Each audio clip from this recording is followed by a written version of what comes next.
starting from a one-on-one perspective, and we played a lot of different types of one-on-one small-sided games, whether it's a constrained space or a different constraining the shot clock or a dribble limit, or maybe even different amount of points based off the shot quality that we want to have.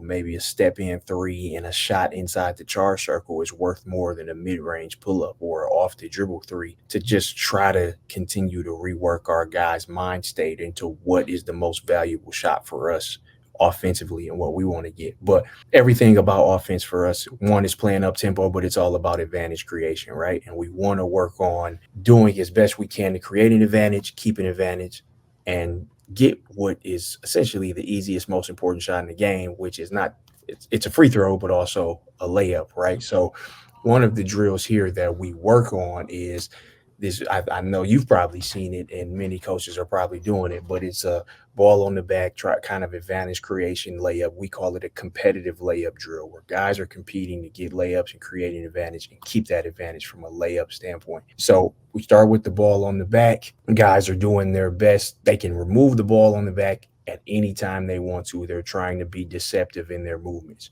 Once they get their advantage, they're trying to keep their advantage and get to the basket and score a layup as easy as possible. So you see that ball gets removed and both guys are live at this point, really just counting the layups. Here are one of our players does a great job of getting by, kind of getting skinny, slippery, and getting past that hip, and then getting all the way to the other side of the rim for a layup. So I'll play it in full speed right here to allow the full drill to take place.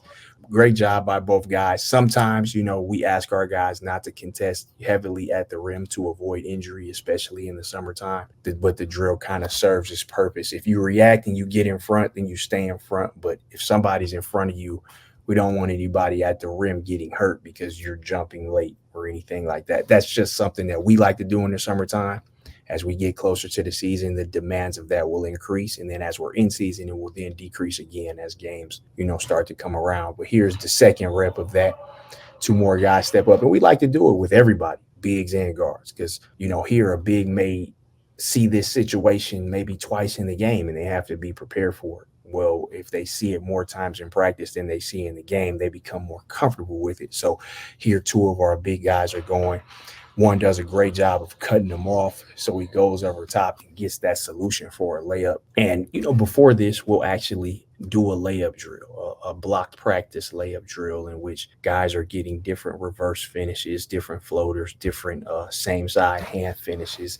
And then we go into this competitive part where now they have to find the solution on their own without us telling them. Not only is it working on driving angles and different finishes at the rim or playing through contact, but it's also working on unintended defensive recovery reps or unintended shot contest reps where you're working on not fouling. There are a lot of benefits to some of the drills that we have trying to do that create, the repetition without repetition that allows us to try to get better in this way. So, that's one of the one-on-one drills we do. Like I said, there have been many different throughout the summer, but us trying to emphasize how important layups are in our offense, we tried to get that drill going at least one time a week, as well as other variations of it. For your finishes, do you have like, these are the 12 that we use, or you just give it kind of more generic, same hand, same foot, 2 feet, floater type of thing? I don't know if you're familiar with the Michigan State Daily Dozen finishing routine that we have kind of brought over, but there are six different finishes on both sides that kind of equal out to 12 layups. And there are overhand same side finish, underhand same side finish, inside hand reverse finish, outside hand reverse finish, kind of a slide shot, and then a floater that we kind of go through. That is kind of essentially our block practice layup. Now we go here into some of the 3-on-3 stuff, and this is a drill that we set up to kind of mimic a short roll type action in which our bigs go through. In the high school game right now, something that I feel like I'm starting to learn when you get to college is, in high school, bigs and guards do not see many different ball screen coverages. For the most part, there aren't a lot of true bigs in, maybe public high schools or even the Catholic League high school or the private school high school leagues. So if everybody's the same size, most coaches are switching and they're just saying switch it and they play it out. And you rarely, as a guard or as a big, have to see many different ball screen reps. So then when they get to college, they don't see that many different coverages. Therefore, sometimes the first time they see it is in the game. And the first time they were reacting to this coverage is the game preparation and in the game. One of the things that we tried to do this summer is put guys in situations that allowed them to make decisions that they would have to do in the game before that situation arises. This drill here is we have our first big live action starts on his movement and he has to dribble around the second cone. I mean, the first cone. The second big has to run around the second cone, in which we are creating an action in which maybe that first big heads or defensive big heads, you catch the ball on the short roll, and now you have to make a decision. Somebody helps, you make the pass is made, and now we're trying to play the advantage from there. So here we give that first big the advantage, and now it's his turn to make a decision. He makes a quick decision here, skips it to the corner. We get a one more pass. He attacks the next closeout, and now we play it from there. We're playing live from there. So, that's essentially us mimicking a short roll or maybe even a zone or, whatever, what have you, that gives our bigs the opportunity to be decision makers. So the first time they see it won't be in a situation that's in the game against the heads. But not only are we working on decision making, but how many times do our bigs have to drive and at a curvilinear angle in which they're driving around on this cone, or passing reps where they have to put the ball on time or on target, or a passing rep for a guard that has to make a one more pass. But once again, there's a lot of unintended defensive reps that come from working on this offense. Now you're working on the scramble. Are you peel switching at the rim? We're allowing our defense to do whatever they want to. Talk through it where, okay, now you're going to scramble, and that our big man here is the one who kind of peeled out and got to this next pass where they didn't exit out. The big man peeled out, right? So that's an unintended defensive reps that allows us to get it. So playing at full speed again, working on this decision making. Here we get the next one. You see, if he would have kept going, our big was there to seal. I think we did it. Our big started to get more and more comfortable with it. So here we switch. He comes around, get a high help. He makes the pass to the top guard. We get a one more. We get a shot. So working on definitely getting an advantage and keeping an advantage. We're creating the advantage already through the drill. Now it's time for our big man to make this read. So if we're talking about this big here that just made this pass, like if you look at this angle here on this drive, is this more effective to allow him to become a better ball handler than maybe a dribbling drill? I don't know. That's something that is to be seen when we get out there in game action. However, this dribble has to be effective because he has to keep his advantage as well as make this pass. So we're allowing him to create different angles with this dribble. Now he has to get two hands on the ball to make this pass. Now we have to have shot ready and a guy make a good one more pass. Everything's kind of coming that you want offensively through the drill. So you don't necessarily have to talk about it or speak too much about it. The drill creates the environment that you're looking for, instead of being like, hey, this is how we're going to attack the short roll and doing it 3-on-0 over and over again. Put you in a short roll situation, allow you to make decisions. So maybe in this practice, because this big who just made the pass is a freshman, maybe in this practice he saw more repetitions of this right here than he ever did throughout high school because they never had. So does that allow you to become a better basketball player quicker than just doing it on air or doing it 1-on-0 or just watching film of it? Because I think we're all in this big, we kind of all have to speed up the time frame in which we develop individuals because of the transfer portal now, and you truly don't know how long you're going to have a player. So I kind of have to be a little bit better and a little bit more concise and a little bit more specific on how much quicker we can get you better, because I don't know if I have time for you to see this in practice in live situation for 3 years, and by the senior year you become really good at it. You might have to be good at it by November, or you might be the 11th man on the roster this year and could end up being fifth next year. Like you could go from the third string to the starter in 8 months. Are you prepared to make these decisions in 8 months? And I think that's something that we're all in the quest of figuring out, is how quickly we can get somebody better because it's becoming more important. I love this drill. We've done something similar to that for like wing drives or when a guard breaks a perimeter, but I've never thought about doing it for the short roll. And obviously, that's becoming more necessary in the way that teams are playing ball screen coverage and that kind of thing. And putting the ball, like you said, in the hands of the big men and working on skill development while at the same time also developing decision making is extremely important. And I just haven't done it out of that alignment before, so I Well, might steal that one. I think the alignment, I think I might have stolen the alignment from you because it maybe it would be whether it was your Twitter or what you can subscribe to that you offer. I saw it done on the wing and I'm like, can we? So I changed it to see if we could get the same thing. Awesome. Part of part of our this day was attacking our cover solution was attacking the hedge and Yeah. how can we attack the hedge. So our 4-on-4 breakdown was all against the hedge out of our triggers. Well, the 3-on-3 breakdown was how do we put you in this situation? And in 10 minutes, you might have been done 15 short row. That could be an entire lifespan for you, Yeah. maybe. So, I mean, and that's something that we really tried to do is how can we create or recreate the entire high school lifespan in 8 weeks? Yeah. And you ultimately get better at it, right? So another rep here. Awesome. Just really and just once again unintended defensive reps but also shooting reps, and now guys have to be ready to shoot different spacings, different attacks, and now you can re-trigger and play a ball screen. Now it just becomes 3-on-3 on this point. Hmm. So like I think it's a lot of things that we did that allowed us to continue to get better, and I feel like we did a great job of it throughout the summer. Guys became more and more comfortable. Here again, another 3-on-3 game that we played, working out of our initial transition spacing. Like maybe when the ball is advanced ahead to the wing, what happens? Because we have a rim runner and then we have two guys who fill the corner, one trailer, and then whoever initiates that break. So now you toss it. The guy who tosses it, the defender who tosses it, has to touch one cone, and now you're creating either a middle drive or a baseline drive. What does the big do on the middle drive?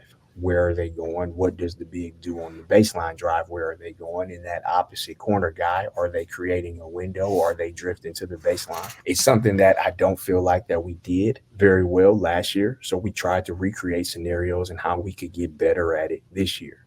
Everything that we do is probably going to end up in our spacing, our transition spacing. So what happens when guys drive baseline or guys drive middle? So here we have a baseline drive. So we have a big that circles to the front of the rim.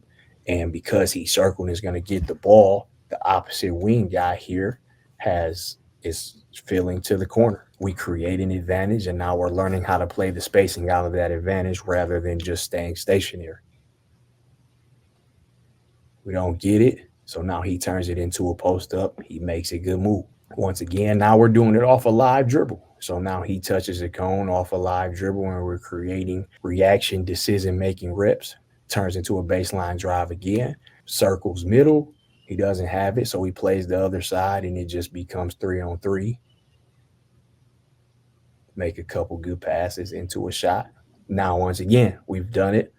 Now we turn it into a big man drill. Now they get to make decisions, maybe off of a trail drive or another short roll. And now there's two corners field, and they have to make a decision on what comes. I stunt and recover. The opposite wing doesn't help, so he gets a dunk. It's an unintended ball handling drill. One, it's an unintended defensive drill again.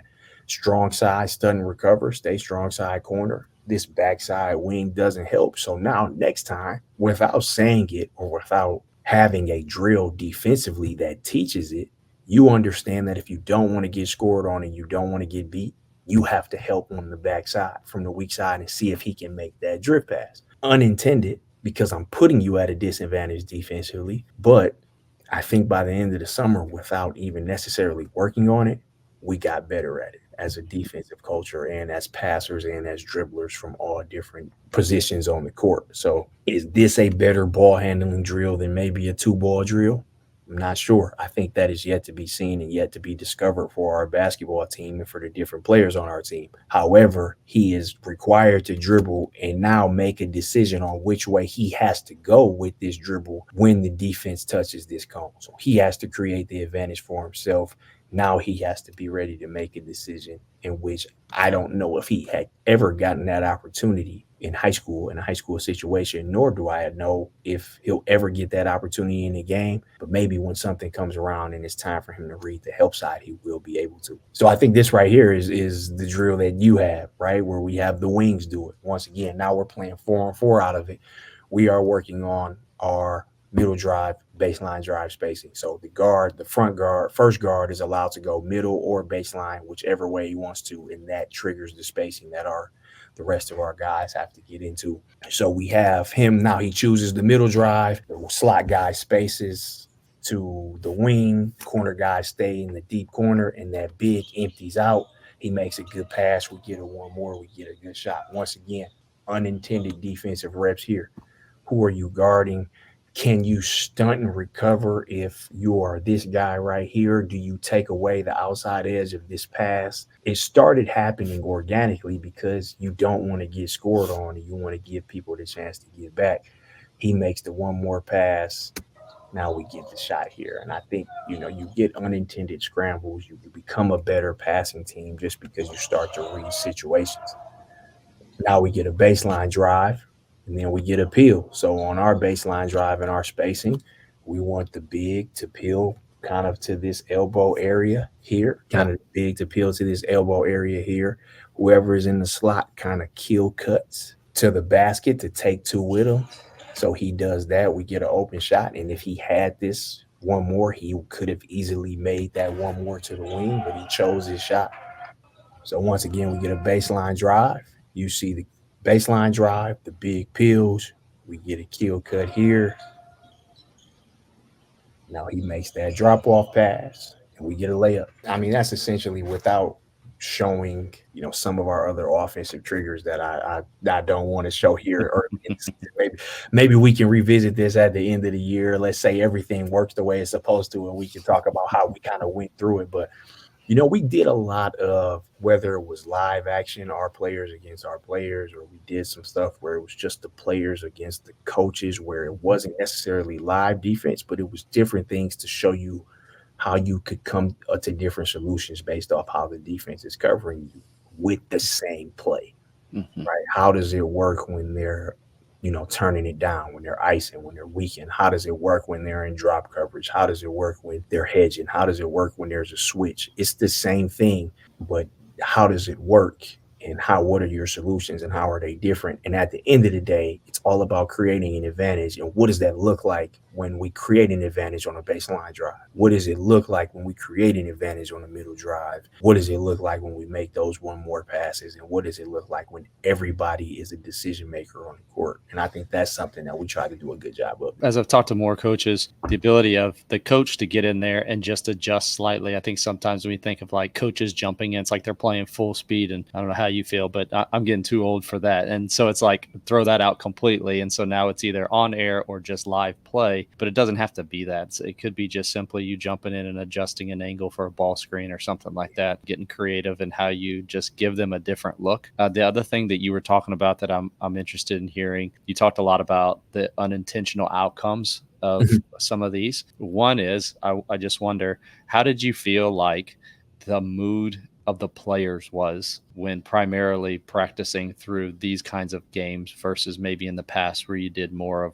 drill based on air stuff? Well, especially when you're dealing with competitors, and I think we have a good group of competitors, they would rather compete than do things on air. So they would rather compete against one another's and have a winner and a loser. One of the things, essentially, especially when you're trying one of these drills for the first time, I'm showing you guys the good clips, but there are some messy ones in there where you first do it and they're like, wait, the advantage is so easy. I'm getting a shot off of one pass. Well, then the defense starts to get better and now you have to make more decisions and then it becomes a little bit more competitive. So the mood and the vibe in the gym was definitely higher and more upbeat because it became more competitive. And now because you don't want to lose and you don't want the other team to score, you start thinking of different ways to stop them from scoring, which makes them think of different ways that they have to score. And it became a very fun gym. Did it give you as a coaching staff, more film opportunities to teach through the play. Does that make sense? Yes, definitely, because now you have everything is competitive and everything's kind of live action. So you can kind of teach all the time with every drill and practice. So there's more clips for you to say this is good or this is something that we want to work on. It definitely gives you more opportunity to have more film to give to a player. So one of the things that I read Alex, can you pronounce his name? Sarama, is that how you Sorama, yeah. Yep. Rama's book, Transforming Basketball. And one of the things that I loved in his player development section was when he talked about his PDPs and actually putting it down. And I think he had all of these on one sheet about how to go about it. And I kind of created my wife and I kind of created an actual sheet that we could fill out. That I could fill out as a practitioner that allows me to fill in all of these different things from their position, their height and weight, personal background, just understanding where they come from, who their family members are. Do they have professional athletes in the family? Their socioeconomic background. All of that I think ties into personality wise. Why somebody thinks the way they do is kind of where they come from. Do they lack confidence because of maybe some personal history? Right? You kind of never know. And I think understanding them as a person allows you to dive deeper as a player. Their individual constraints. I know myself as a player presented with one leg shorter than the other. And I did not know that until I played basketball professionally. And I think Mm. once my legs even out, there were some athletic gains that were made for me and some shooting gains that were made for me that allowed me to become a stronger, more balanced basketball player. Understanding limb length, understanding maybe different action capabilities in terms of ankle dorsiflexion or hip mobility or vertical jump or change of direction ability, and how do you test all that and how do they present at first? Do they have great vertical leap? Is it only good when you test it? Is it good in the game actually? Does their hip mobility allow them to create positions that you want them to create on the basketball court? Are they not a good defender because they lack in a certain area that is constrained within their body, or different action capabilities that they're not able to access, that if you allow them to access and help them access, you could get the best out of this certain player? So, what their intrinsic dynamics, their rate limiters. It's not my idea. It's his, but I put it on paper because it allows me to hold myself accountable as a practitioner that works with players. If I put it down, right, and you look at what he talks about: anchors, building blocks, and growth areas. If I put it on paper and I put their individual development plan on paper, it allows me to hold myself accountable to do what I said I was going to do for them. Right. And I think that's something in the past in my mind. I always knew what I wanted to go in there and work out with. I knew what people were struggling with. But if it's not written down, if you don't have it, then you're kind of just guessing. And kind of wanted to take the guessing game out of it for myself and bring myself a little bit more discipline for the players that I worked with, because now there are about 5 or 6 guys who I have these individual development plans for. So at the end of the year, if it works out, I can point exactly to what we did and how we were able to accomplish this. Also, at the end of the year, if it doesn't work out, I can say, well, this didn't work and I can go back and change it. But I can also be, very fluid throughout the year and say, okay, maybe we didn't get to that part. Let's change it and let's move the part that we said we were going to work on to the summer, in the fall, because we just didn't have the time in the summertime to do it. For with practice, with weights, and then with the hours constraints that the NCAA has, we just couldn't get to that. Well, we can Mhm. get to it here. And not only is it for the player, but it's also for myself. And I think that is mostly what I wanted to get out of it, is when I read his book and I was able to put this down on paper. Now I can be more disciplined and I can hold myself more accountable, because I think players more often than not will follow, where you want them to go, if you have a specific plan that allows them to see themselves getting better. So that's essentially what I tried to put together. It's really helped me, and I think it's helped the guys that's worked through it.